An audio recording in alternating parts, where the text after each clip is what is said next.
Así que bueno, el Señor permite cada una de las cosas, también como oraba Meu, que el Señor pueda bendecirlos a los que no pudieron estar hoy conectados en el lugar que estén, de la forma que Él sabe hacerlo, ¿no? En aquellos detalles que por ahí a nosotros se nos pasan por alto, pero el Señor está obrando siempre, siempre, siempre.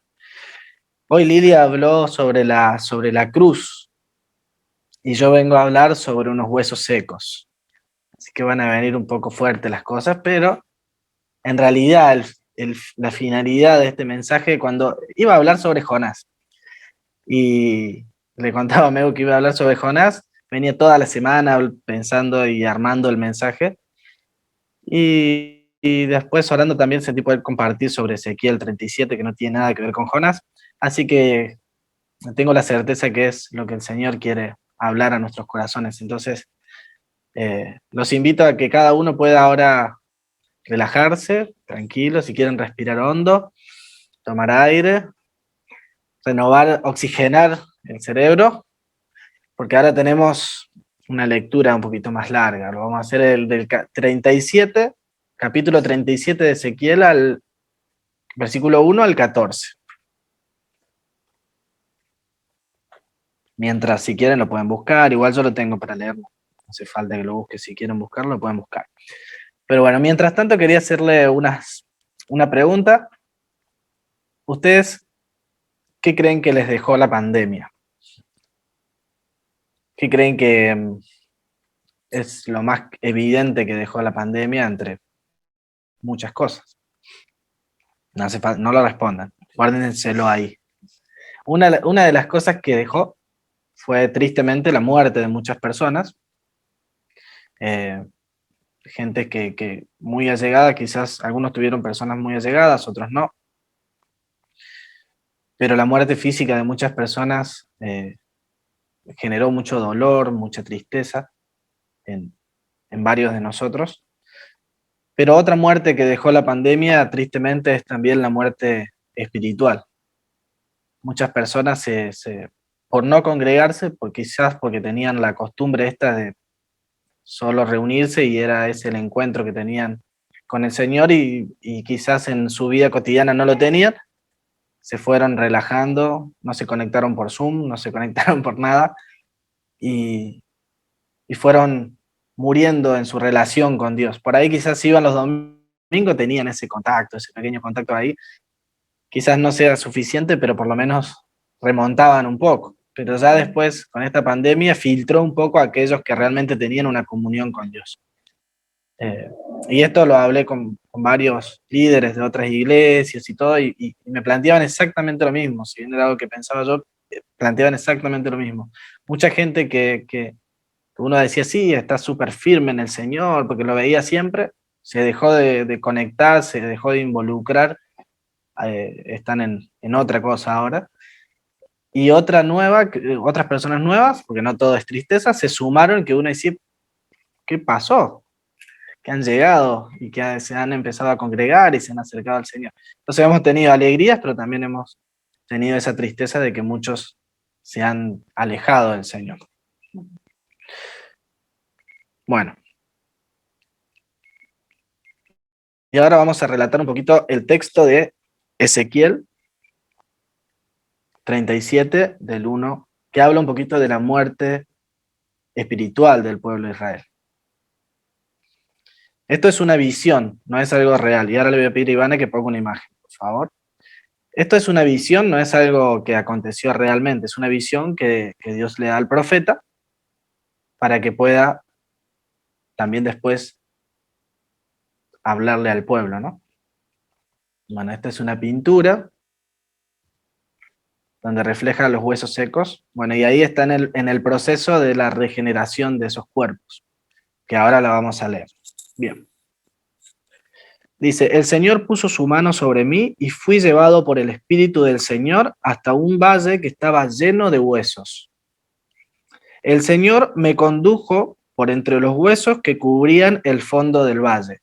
Es decir, que ese valle estaba lleno de huesos, estaba completamente lleno de huesos. Dice, estaban desparramados en el suelo por todas partes y completamente secos, completamente secos. Luego me preguntó, hijo de hombre, ¿podrán estos huesos volver a convertirse en personas vivas? Oh Señor soberano, respondí, solo tú sabes la respuesta. Entonces me dijo, anuncia un mensaje profético a estos huesos y diles, huesos secos, escuchen la palabra del Señor. Esto dice el Señor soberano. Atención, pondré aliento dentro de ustedes y haré que vuelvan a vivir. Les pondré carne y músculos y los recubriré con piel. Pondré aliento en ustedes y revivirán. Entonces sabrán que yo soy el Señor. Así que yo anuncié el mensaje tal como él me dijo. De repente, mientras yo hablaba, se oyó un ruido y un traqueteo por todo el valle. Los huesos empezaron a hacer ruidos ahí que se empezaron a juntar y ¿vieron cuando se suenan los dedos que se escucha un ruidito que se... Bueno, acá se estaban juntando los huesos. Era más intenso, el valle estaba lleno. Se juntaron los huesos de cada cuerpo y volvieron a unirse hasta formar esqueletos enteros. Mientras yo observaba, vi que se formaron músculos y apareció carne sobre los huesos. Después se formó piel para recubrir los huesos, pero aún no tenían aliento de vida. Ahí hay un pero. Luego me dijo, hijo de hombre, anuncia un mensaje profético a los vientos, anuncia un mensaje profético y di, esto dice el Señor soberano, ven, oh aliento, ven de los cuatro vientos y sopla en estos cuerpos muertos para que vuelvan a vivir. Así que yo anuncié el mensaje como él me ordenó y entró aliento en los cuerpos. Todos volvieron a la vida y se pusieron de pie, y eran un gran ejército. Luego me dijo, hijo de hombre, estos huesos representan al pueblo de Israel. Bueno, como decía hoy, era una visión. Entonces, acá está explicando que está representando al pueblo de Israel. Ellos dicen, el pueblo de Israel, nos hemos vuelto huesos viejos y secos. Hemos perdido toda esperanza. Esta es una palabra clave también. Perdieron toda la esperanza. Nuestra nación está acabada. Por lo tanto, profetiza y diles, esto dice el Señor soberano.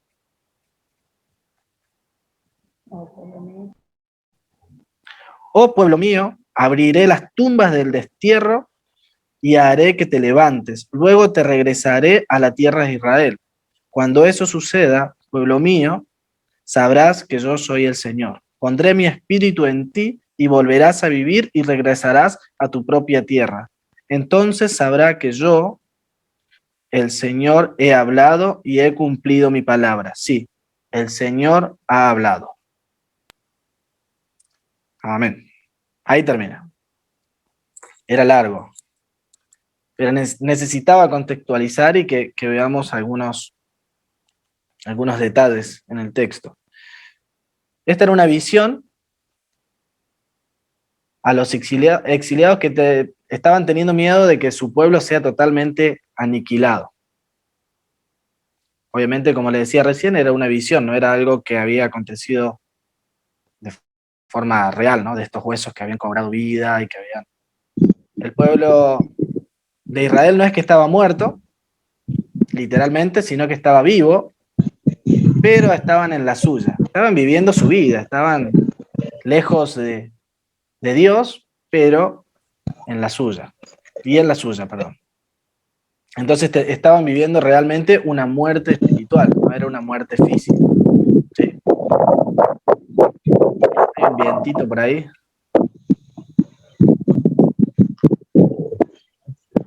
Bien. Ahí le voy a pedir a... Ahí está Ivana. Ahí está.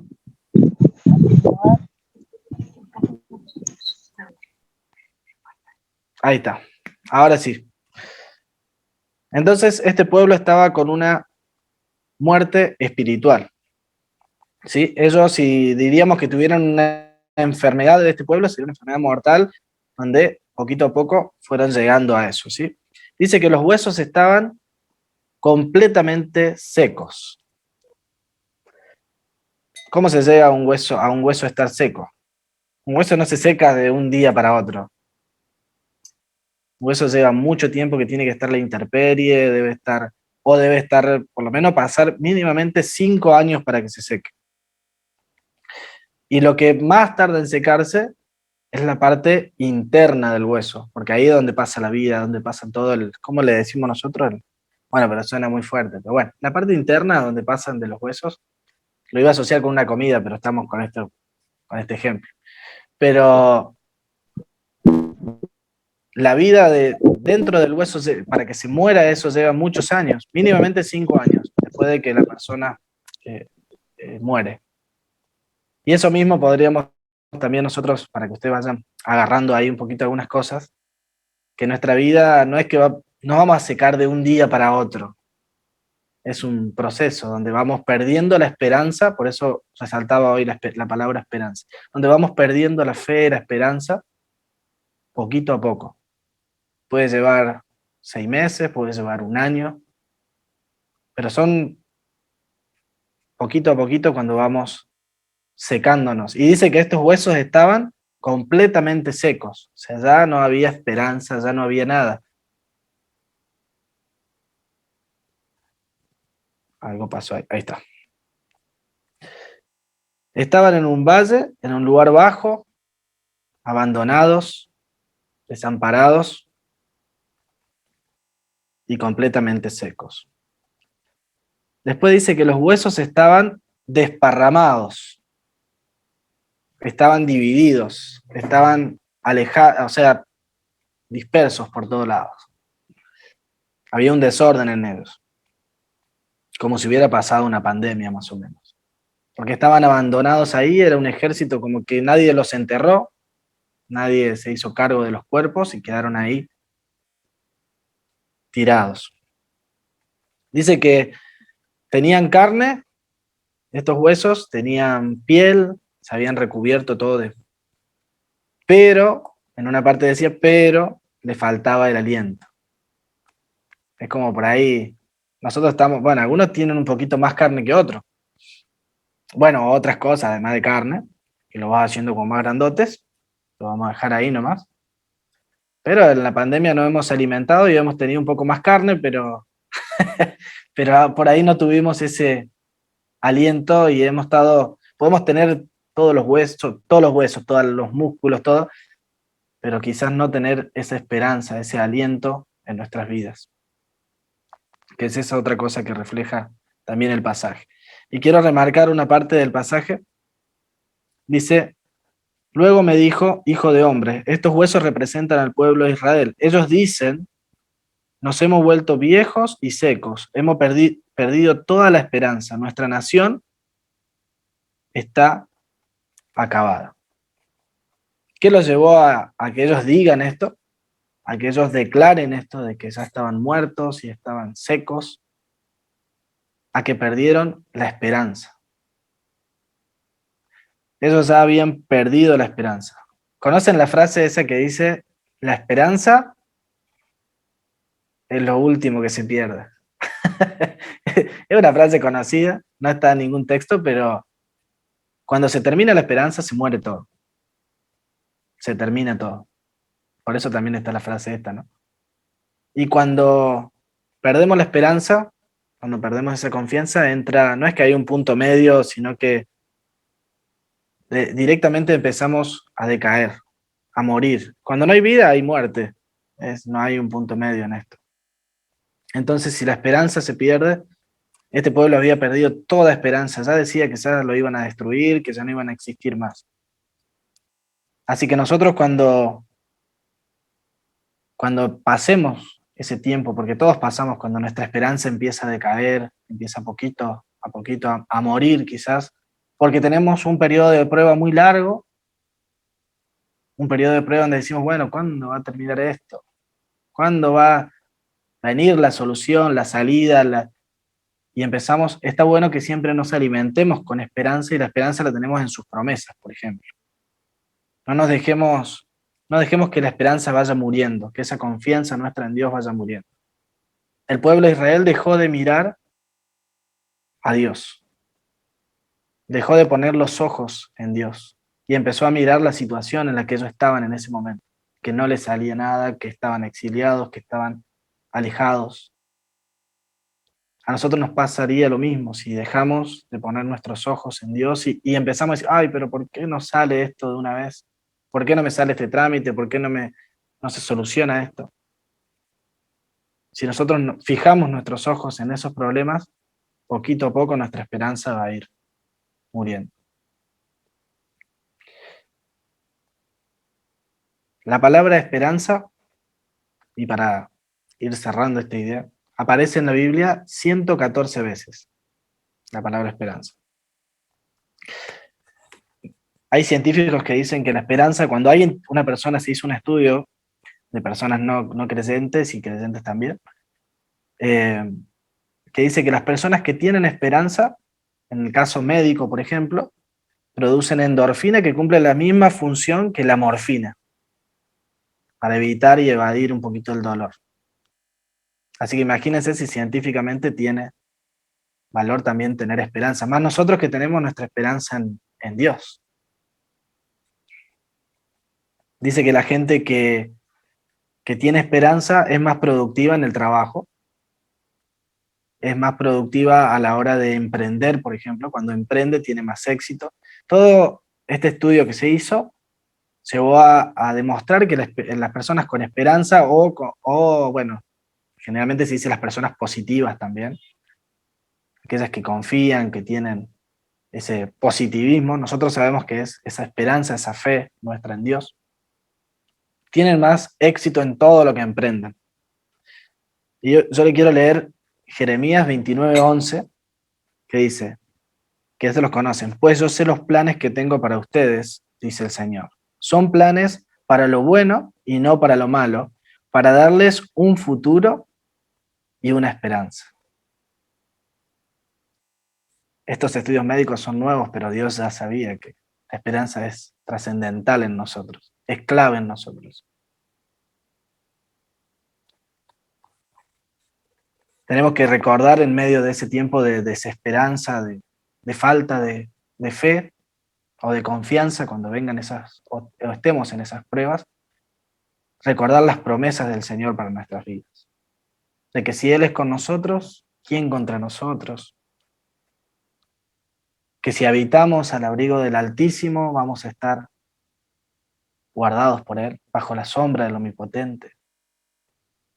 Vamos a estar protegidos en los tiempos duros, en los tiempos difíciles. Hoy yo quería animarlos a que mantengamos esa esperanza.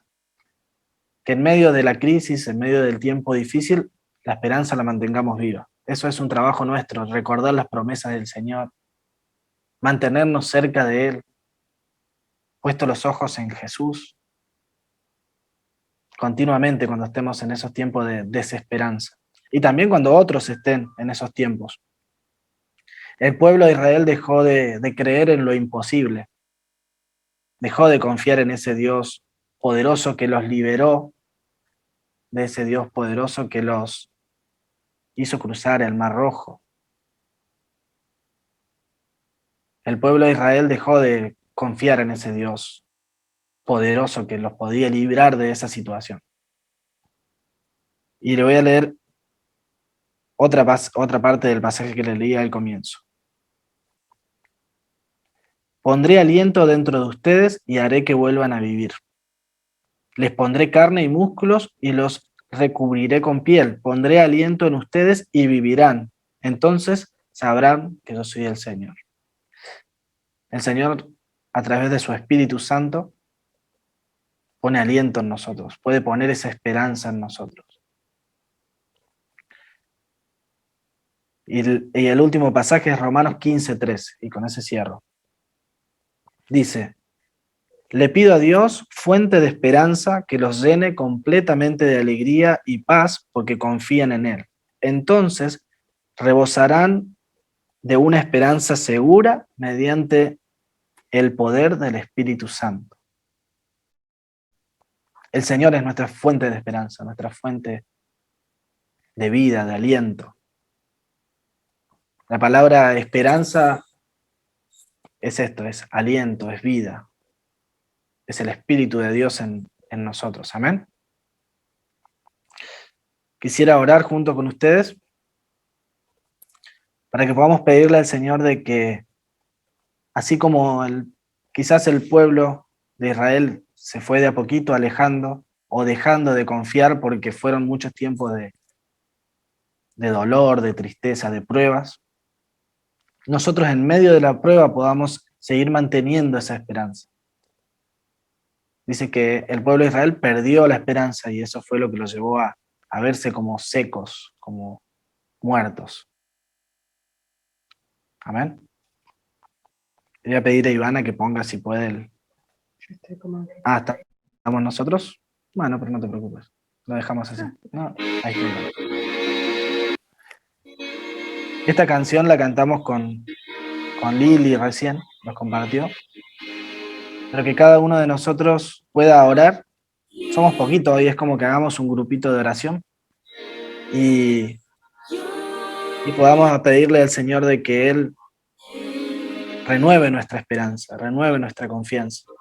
Y rendirle, como decía Lili hoy, rendirle a Dios toda nuestra vida, rendirle todo nuestro ser, nuestra situación difícil, nuestro momento de dolor y nuestras cargas al Señor. Amén. Señor, gracias. Gracias porque podemos confiar en ti, Señor. Gracias porque podemos depositar nuestra confianza, nuestra esperanza plenamente en ti, Señor. En los momentos difíciles te pedimos que nos ayudes, porque a veces tendemos a olvidar de tu poder o olvidar de las promesas que nos hiciste, Señor. Ayúdanos a estar presentes, Señor, a tener presente siempre tus promesas, Señor. Señor, yo te pido por cada uno de los hermanos que hoy se han podido conectar, Señor. Como decíamos al comienzo, hoy estamos lo que deberíamos estar, Señor. Porque sabemos que a vos no se te escapa ningún detalle, Señor. A vos no se te escapa ninguna circunstancia.